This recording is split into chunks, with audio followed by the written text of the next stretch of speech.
À l'école, il y a beaucoup d'enfants qui bougent beaucoup et tous ces mouvements provoquent beaucoup de bruit. Ce qui me tue le plus, c'est le bruit à assumer. 25 enfants dans une classe, c'est très bruyant. Les bruits font mal à la tête. Quand on parle, il y a du bruit, mais il y a aussi des bruits très forts et des bruits très calmes.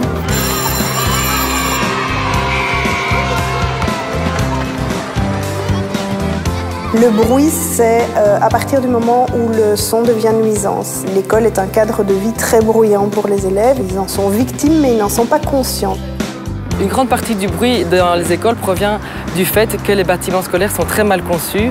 Il y a une mauvaise acoustique, très peu de matériaux absorbants. Le fait d'aborder le bruit avec les élèves permet de conscientiser les élèves à l'environnement sonore et aux conséquences que peut avoir le bruit sur la santé, sur le bien-être, sur les moments d'apprentissage. Pour aider les écoles bruxelloises à intégrer la thématique du bruit, Bruxelles Environnement a mis en place tout un dispositif d'aide pédagogique. Et donc les professeurs peuvent bénéficier par exemple d'animations sur le bruit. Le projet bruit au niveau du maternel consiste en 3 animations. C'est une petite pièce de théâtre, Décibel et Gros Boucan à la recherche de la grotte à notes, des ateliers de sensibilisation pour les élèves et un concert écomusical autour du rythme et de la musique.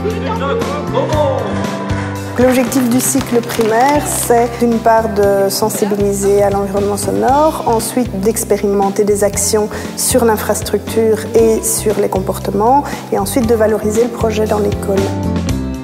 Aujourd'hui, M. Jean-François nous a donné des sonomètres. On est allé à la bibliothèque, à la salle de gym, et on a mesuré. À la salle de gym, c'était des sons très dangereux. Les professeurs peuvent aussi bénéficier de dossiers pédagogiques et un plateau de jeu, Décibel et Gros Boucan, qui permet d'amener la thématique en classe avec ses élèves. On propose aux enseignants un midi du bruit, donc on propose de se retrouver sur un temps de midi autour de la question de l'environnement sonore à l'école, avec un exposé théorique et puis la proposition d'outils qu'eux peuvent mettre en place avec leurs élèves dans leur classe.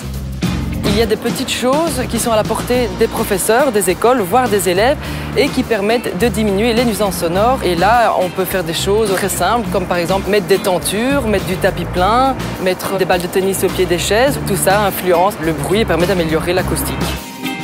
Pour aller aux toilettes, on a mis un système de cartes en place. Donc ils déposent la carte sur le banc, et puis ils peuvent y aller dans le calme.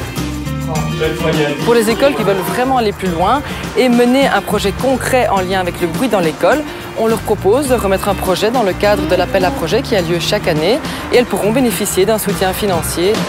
On a eu des subsides pour pouvoir mettre les haut-parleurs. Quand la récréation est terminée, on rentre dans les couloirs, il y a de la musique, et bien ça calme. Le deuxième lieu de bien-être, c'est la classe de Madame Valérie, qui est notre kiné. Là où l'enfant peut se sentir loin du bruit, loin du stress. Pour les écoles qui ont un projet de rénovation, il est très important de prendre en compte l'acoustique. Je travaille à Bruxelles Environnement comme analyste du bruit. Ici, on a tiré un coup de feu qui a produit un niveau de bruit très élevé. Et sur base de ça, on va pouvoir maintenant calculer le temps de réverbération. Un temps de réverbération élevé, c'est donc une plus grande résonance et ça contribue à augmenter le bruit ambiant. On va conseiller d'augmenter au maximum les surfaces absorbantes. Mais si ça ne suffit pas, on peut envisager des mesures plus coûteuses et faire appel à des matériaux spécifiques.